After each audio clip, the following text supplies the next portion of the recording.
Hello दोस्तों, तो आज के दिन में आप लोगों के लिए वाई डिफाइंग डैन गॉड का न्यू एपिसोड एक्सप्लेन करने वाला हूँ। अगर अभी तक आप लोगों ने इसका पिछला एपिसोड नहीं देखा तो लिंक नीचे डिस्क्रिप्शन में होगा, जाकर चेकआउट कर लेना। तो जैसा कि अब तक की कहानी में हम लोगों ने देख लिया कि याओ फैमिली के यंग मास्टर के कहने पर हम देखते हैं कि शन यीहान ने असर चेन तियानहो को लीडर की पोजीशन के लिए फाइट करने के लिए चैलेंज किया, मगर वो फेयर फाइट नहीं करना चाहता था। इसलिए हम देखते हैं कि उसने अपने साथी की मदद से एक डिमोनिक आर्टिफैक्ट का इस्तेमाल करते हुए चेन तियानहो की बॉडी में डिमोनिक एनर्जी इंजेक्ट कर दी थी, जिसकी वजह से शेंग जियान का फादर हार जाता है। शेंग जियान तो ये देखकर गुस्से से पागल होने लगा। उसे ये बात बर्दाश्त नहीं हो रही थी कि यीहान ने धोखे से मेरे फादर को हराया, इसलिए वो अपने फादर की जगह बैटल करने को तैयार हो जाता है, ये जानते हुए भी कि मास्टर यीहान उससे कई गुना ज्यादा ताकतवर है। यहाँ पर हम देखते हैं कि कई देर तक लगातार बैटल करने के बाद शेंग जियान की हालत काफी ज्यादा खराब हो चुकी थी। उसके दोनों हाथ बुरी तरीके से टूट चुके थे और वो बुरी तरीके से इंजर्ड भी हो चुका था, मगर फिर भी वो हार नहीं मान रहा। वो किसी भी कीमत में अपने फादर के लिए इस बैटल को जीतना चाहता था। मिस यूमी ने भी यहाँ पर शेंग जियान की इस मोटिवेशन को देख लिया, इसलिए वो अपनी आखिरी बची कुछ स्पिरिचुअल एनर्जी भी इस्तेमाल करके यहाँ शेंग जियान को किस करते हुए अपनी पावर्स उसकी बॉडी में ट्रांसफर कर देती है ताकि वो उसकी मदद कर सके। मिस यूमी की टेरिफाइंग पावर्स की वजह से हम देखते हैं कि अचानक से शेंग जियान पूरी तरीके से ट्रांसफॉर्म हो जाता है।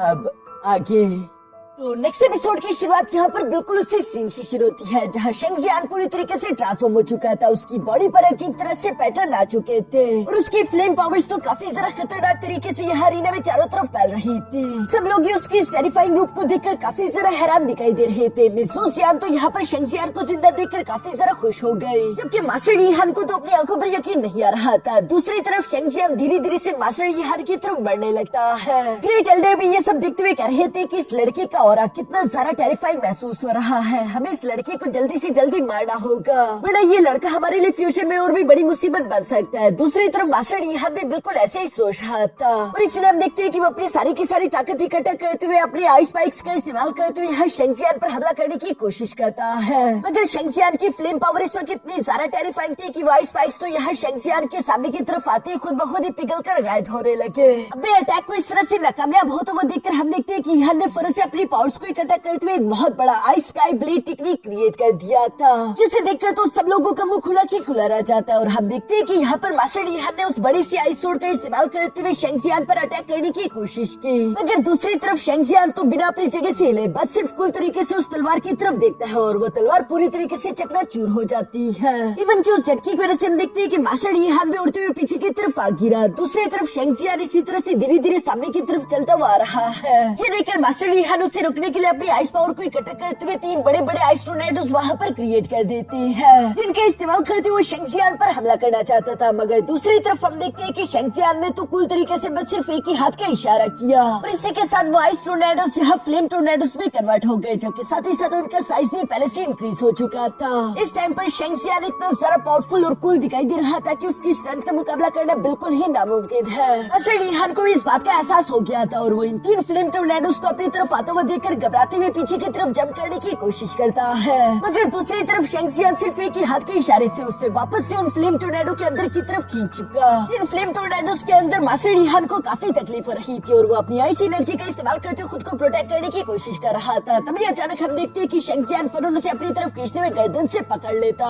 है। अभी तक तो ये सब सिर्फ ट्रेलर चल रहा था, असली खेल तो शेंग जियान अभी शुरू करने वाला है, जहाँ पर हम देखते हैं कि उसने फौरन से मास्टर यीहान के ऊपर एक जोरदार पंच कर दिया, जिससे वो उसके कई दांत तोड़ देता है। इसके बाद शेंग जियान रुकता नहीं और एक के बाद एक उससे किक करना शुरू कर चुका, जहाँ पर वो फाइनल पंच के साथ उसे जोरदार हिट करते हुए फिर से जमीन पर पटक देता है और हम देखते हैं कि इन अटैक्स में उसकी कई सारी हड्डियां टूट चुकी थी, मगर शेंग जियान का गुस्सा अभी भी खत्म नहीं हो रहा। वो रूथलेस आवाज में कहता है कि ये सब मेरे फादर के खिलाफ बगावत करने के लिए। ये कहते हैं शेंग जियान फिर से मास्टर यीहान को सर से पकड़ते उसे पूरे अरीना में घसीटना शुरू कर देता है, जहाँ उससे पूरे अरीना की धूल चटवाने के बाद हम देखते हैं कि शेंग जियान ने उसे टांग से पकड़कर कभी इधर मारा कभी उधर मारा और इन अटैक्स में हम देखते हैं कि यहाँ पर मास्टर यीहान के नाक मुंह से खून निकल रहा था। वो तो इस वक्त हार भी मानना चाहता था, लेकिन शेंग जियान दूसरी तरफ उसे जिंदा नहीं छोड़ना चाहता। वो उसे गुस्से में पूरा खत्म करने के लिए फिर से वहाँ पर vermilion bird dance formation technique create करना शुरू कर देता है, जो फॉर्मेशन तो काफी ज्यादा टेरिफाइंग दिखाई दे रही थी। बल्कि ग्रेट एल्डर भी इस फॉर्मेशन को देखकर काफी ज्यादा सरप्राइज हो गए थे कि आखिर शेंग जियान ये सब कैसे कर पा रहा है। इस फॉर्मेशन में हम देखते हैं कि यहाँ पर जमीन के अंदर से एक बहुत बड़ा वर्मिलियन बर्ड निकल कर बाहर की तरफ आ गया था, जिसका प्रेशर ही सिर्फ मास्टर ईहान को पीछे की तरफ धकेल देता है। बाकी के सब लोग भी अपनी आंखें फाड़ कर उस वर्मिलियन बर्ड को देख रहे थे। इवन कि मास्टर जू को भी एहसास हो चुका कि शेंगजियान तो इतना सारा ताकतवर है। दूसरी तरफ हम देखते हैं कि शेंगजियान यहाँ पर मास्टर ईहान का किस्सा खत्म करने के लिए सबसे पहले अपनी फ्लेमिंग टोर्नेडो को क्रिएट कर देता है। जिस फ्लेमिंग टोर्नेडो के अंदर से मास्टर ईहान बुरी तरीके से पिटता पिटाता वो यहाँ हवा में आ चुका था, जहाँ पर पहले से ही वो वर्मिलियन बर्ड अटैक उसका इंतजार कर रहा है। और यहाँ पर हम देखते हैं कि शेंगजियान के सिर्फ एक ही ऑर्डर पर वो टेरिफाइंग वर्मिलियन बर्ड अटैक सीधे ईहान की तरफ बढ़ चला, जिसे अपनी तरफ आता हुआ देखकर ईहान चिल्लाते हुए कहता है कि रुक जाओ प्लीज, मुझे छोड़ दो। मगर तब तक काफी ज्यादा देर हो चुकी थी, क्योंकि हम देखते हैं कि वो वर्मिलियन बर्ड अटैक सीधे जाकर यहाँ मास्टर ईहान की बॉडी के आर पार गुजर जाता है, जिसने ईहान की जान ले ली। साथ ही सर वो ब्रूटल अटैक सीधे जाकर नीचे अरीना से भी टकरा गया था, जिस टकराव की वजह से हम देखते हैं कि वहाँ पर एक बहुत बड़ा ब्लास्ट हो जाता है और अरीना में होने वाली तबाही की वजह से डिब्री चारों तरफ उड़ती हुई जाने लगी। ये देखकर ग्रेट एल्डर तो खुद को और अपने दोस्तों को बचाने के लिए फिर से सामने की तरफ एक फॉर्मेशन क्रिएट कर देते हैं, जिससे उन्होंने खुद को बचा लिया था। दूसरी तरफ आम लोगों की तरफ भी वो चट्टानें आने वाली थी, लेकिन हम देखते हैं कि मिस जोसियान यहाँ पर अपनी पावर्स का इस्तेमाल करते हुए लोगों को भी उन चट्टानों से बचा लेती है। जिसके बाद अरीना में चारों तरफ खामोशी हो गई। हम देखते हैं कि शेंगजियान धीरे धीरे करके शांत होने लगा। वो अपने सामने जमीन पर पड़े हुए मास्टर ईहान की तरफ देखते हुए कहता है कि आखिरकार मैं जीत गया। मगर ये सब कहते हुए अचानक से उसका सर चकराने लगा और उसकी आंखों के सामने धीरे धीरे करके अंधेरा आने लगता है, जो देखकर तो जोसियान यहाँ पर शेंगजियान का नाम लेकर फौरन से उसकी तरफ बढ़ने लगी और शेंगजियान बेहोश होकर फौरन से नीचे की तरफ गिर जाता है। इसके बाद हम लोगों को दूसरी तरफ सीन शिफ्ट होकर याउट यार हुआ दिखाया गया, जैसे यहाँ पर जो कुछ भी हो वो सब कुछ मालूम हो चुका है और उसे काफी गुस्सा रहा था कि आखिर उसका प्लान फेल कैसे हो गया।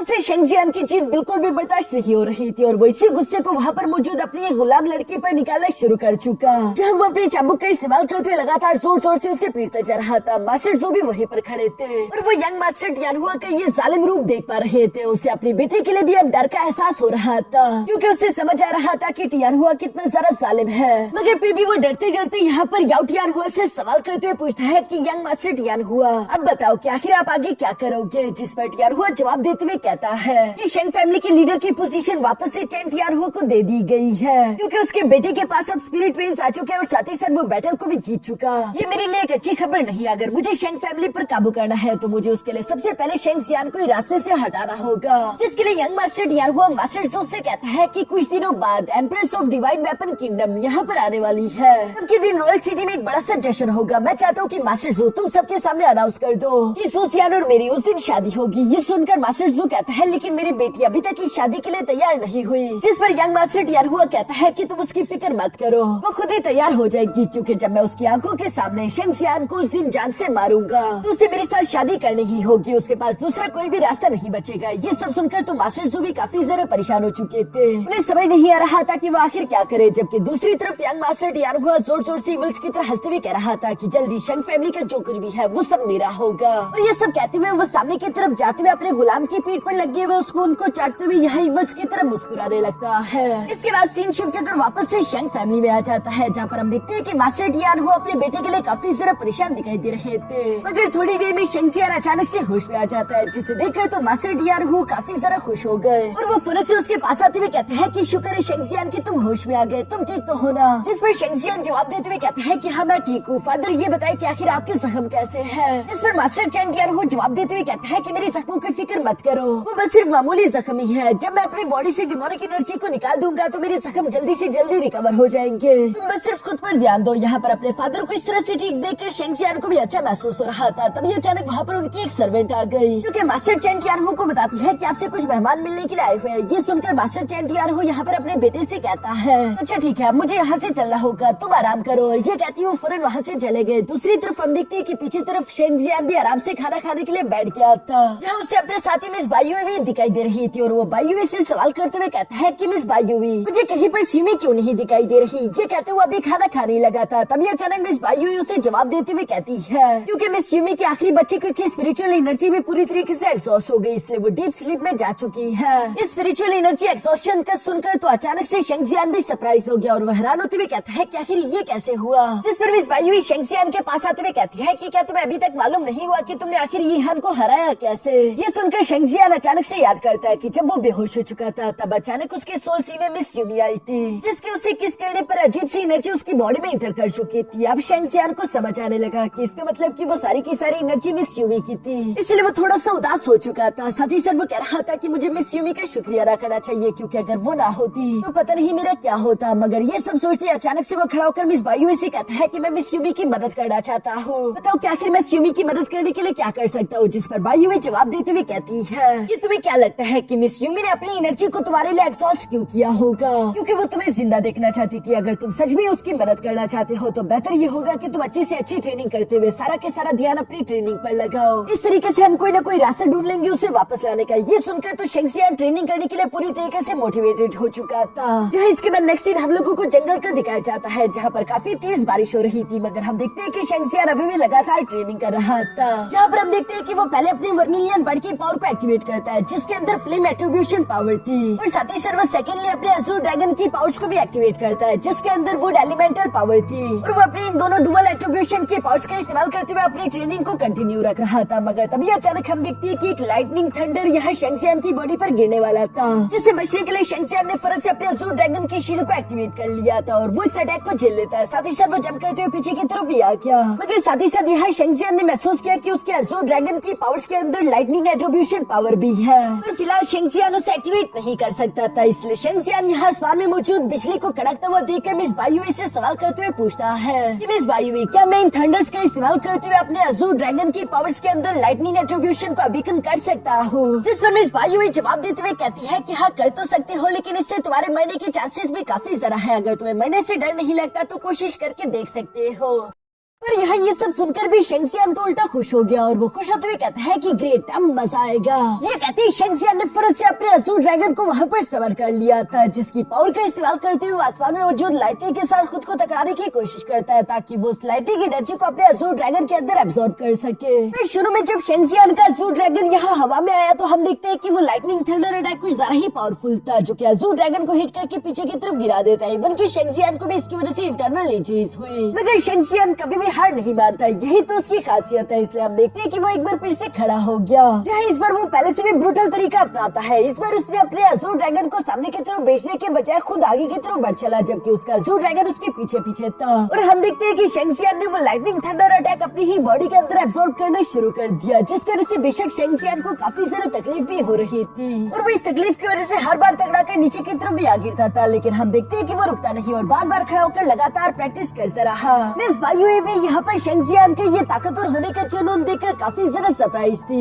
उसे यकीन नहीं हो रहा था कि कोई लड़का इतना भी ज्यादा जिद्दी हो सकता है। हम देखते हैं कि शेंगसियान एक बार फिर से नीचे की तरफ आ गिरा था, और इससे पहले कि वो दोबारा से खड़ा हो पाता तभी अचानक मिस बायुई उसके पास से आते हुए कहती है कि अभी तक तुम पूरी तरीके से रिकवर नहीं हुए, इसलिए मुझे नहीं लगता कि तुम्हें खुद को इतना सारा पुश करना चाहिए। जिस पर शेंगसियान धीरे धीरे से खड़ा होते हुए कहता है कि मुझे कुछ गड़बड़ लग रही है। याओ टियानहुआ ने ज़ू फैमिली को हथियाने के लिए मिस ज़ू सियान का रिश्ता मांग लिया, क्योंकि शेंग फैमिली पर काबू करने के लिए उन्होंने हाउ हाई को वो डिमोनिक आर्टिफैक्ट दिया था। मुझे लगता है कि याओ फैमिली कुछ बहुत ही बड़ी साजिश रच रही है। ऐसा लगता है कि याओ फैमिली सारी की सारी फैमिलीज को निकलना चाहती है ताकि वो खुद को ताकतवर कर सके, इसलिए याओ टियानहुआ रुकेगा नहीं। वो जल्दी मेरी शेन फैमिली पर दोबारा हमला करने के लिए वापस आएगा, और तब तक मैं चाहता हूँ कि मैं खुद को ताकतवर कर लूँ, इसलिए चाहे जैसे मर्जी मुश्किल है मैं आराम नहीं कर सकता। जो सब सुनकर मिस बायुई यहाँ शेंगसियान को जवाब देते हुए कहती है कि बेशक तुम्हारी कल्टीवेशन पहले से इम्प्रूव हो चुकी है, लेकिन फिर भी अगर बड़ी फैमिलीज के बीच कोई जंग छिड़ती है तो मुझे नहीं लगता कि तुम अकेले उनको रोकने के लिए कुछ भी कर सकते हो।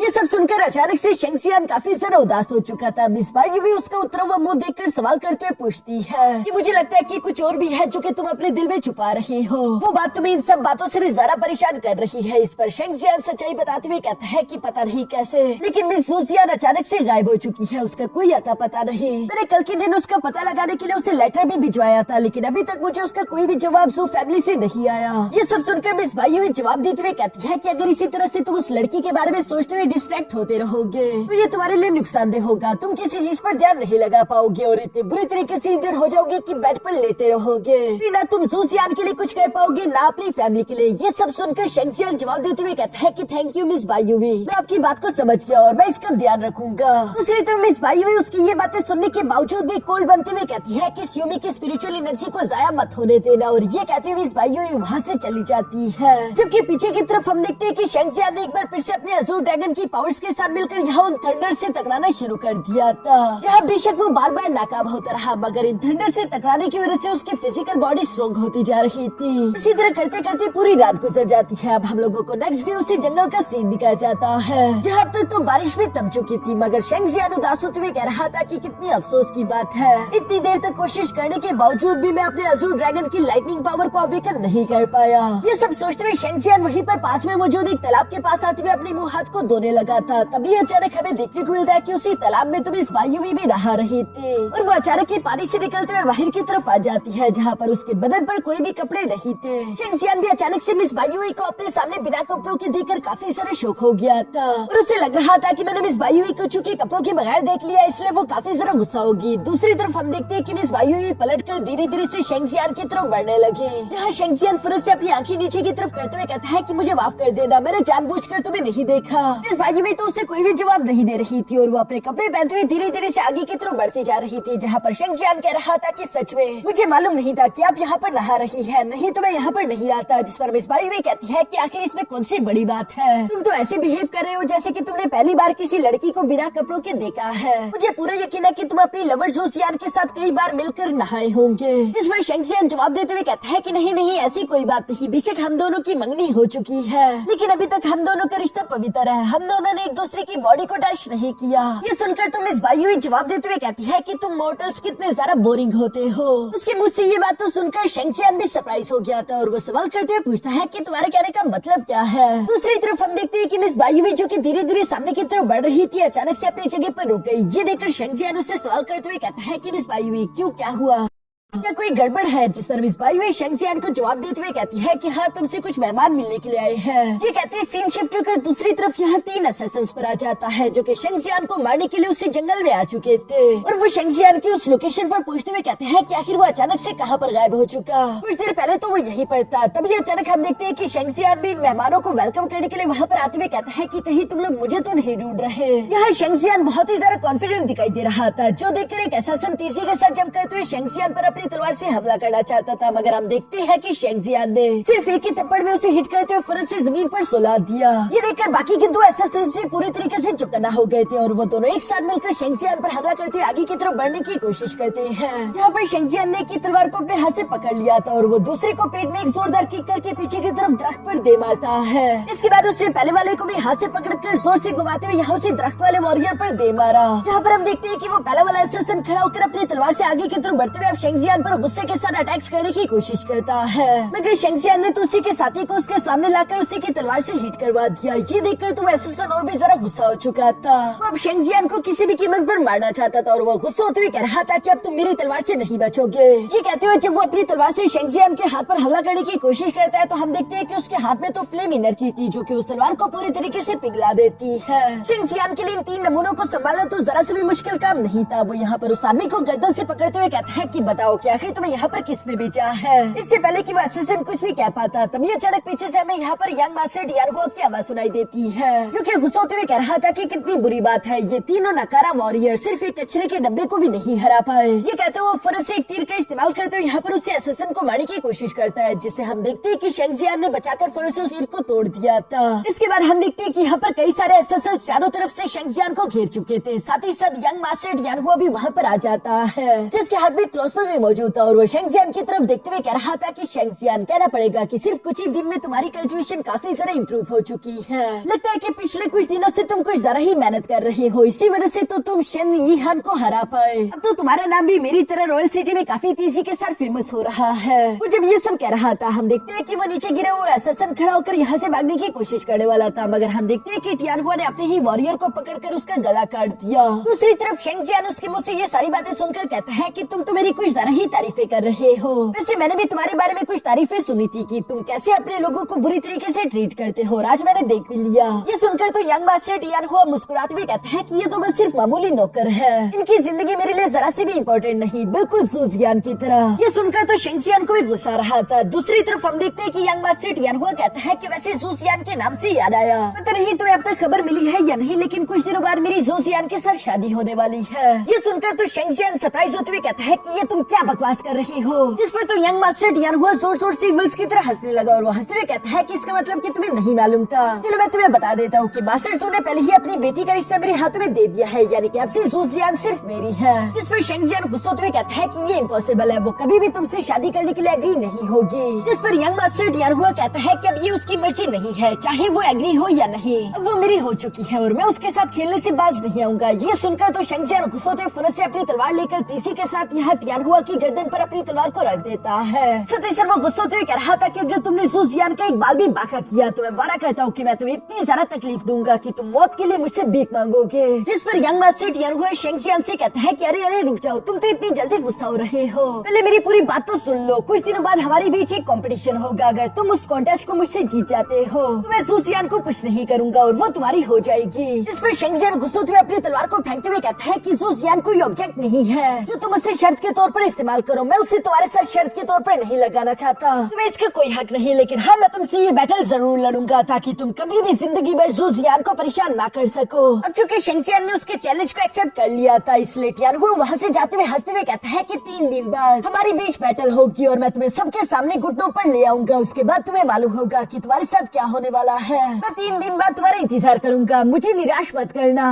और ये कहते हुए यंग मास्टर टियान हुआ वहाँ से चला जाता है, जबकि शेंग जियान को ये सब सुनकर बहुत ही ज्यादा गुस्सा रहा था। इसके बाद सीन शिफ्ट होकर दूसरी तरफ मिस जू जियान पर आ गया, जो कि अपने फादर और अपने जू फैमिली के कुछ मेंबर्स के साथ मिलकर यहाँ हेवनली डिवाइन वेपन किंगडम की एम्प्रेस का इंतजार कर रहे थे। तभी मिस जू जियान को सब कुछ मालूम हो गया कि कैसे यंग मास्टर टियान हुआ ने शेंग जियान को 3 दिन बाद फाइट के लिए चैलेंज किया है और वो मुझसे शादी भी करना चाहता है। ये सब सुनकर वो बिल्कुल भी खुश नहीं थी, क्योंकि उसे डर था कि टियान हुआ शेंग जियान को नुकसान पहुंचाना चाहेगा। वो अपने फादर से कहती है कि आप ये सब कुछ बिल्कुल भी ठीक नहीं कर रहे। आपको क्या लगता है कि याओ फैमिली हमारी जू फैमिली को बख्श देगी? ऐसा नहीं होने वाला। शेंग फैमिली से निपटने के बाद याओ फैमिली हमारी जू फैमिली को भी नहीं छोड़ेगी, इसलिए मैं यहाँ से जा रही हूँ, मुझे शेंग जियान के पास जाना है। और ये कहती जू जियान वहाँ से जाने लगी थी, मगर तभी अचानक उसके फादर के ऑर्डर पर जू फैमिली के मेंबर उसका रास्ता रोक लेते हैं, क्योंकि उससे वहाँ से जाने से रोकना चाहते थे। ये देखकर मिस जू जियान ने भी फौरन से अपनी पावर्स का इस्तेमाल करते हुए कुछ फ्लाइंग सोर्स वहाँ पर समन कर लिए, जिनका इस्तेमाल करते हुए अकेले सारे के सारे मेंबर्स के साथ फाइट कर रही थी। तभी अचानक वहाँ पर हेवनली डिवाइन वेपन किंगडम की एम्प्रेस आ जाती है, जिसका नाम था मिस ल्यूमिंग, जो कि धीरे धीरे नीचे की तरफ आते हुए यहाँ पर मिस जू जियान की तलवारों को पकड़ते हुए कह रही थी कि इतनी छोटी उम्र में तुमने स्पिरिचुअल वेपन्स को इस्तेमाल करना इतने अच्छे से मास्टर कर लिया है, तुम वाकई में मेरी डिसाइपल बनने के काबिल हो।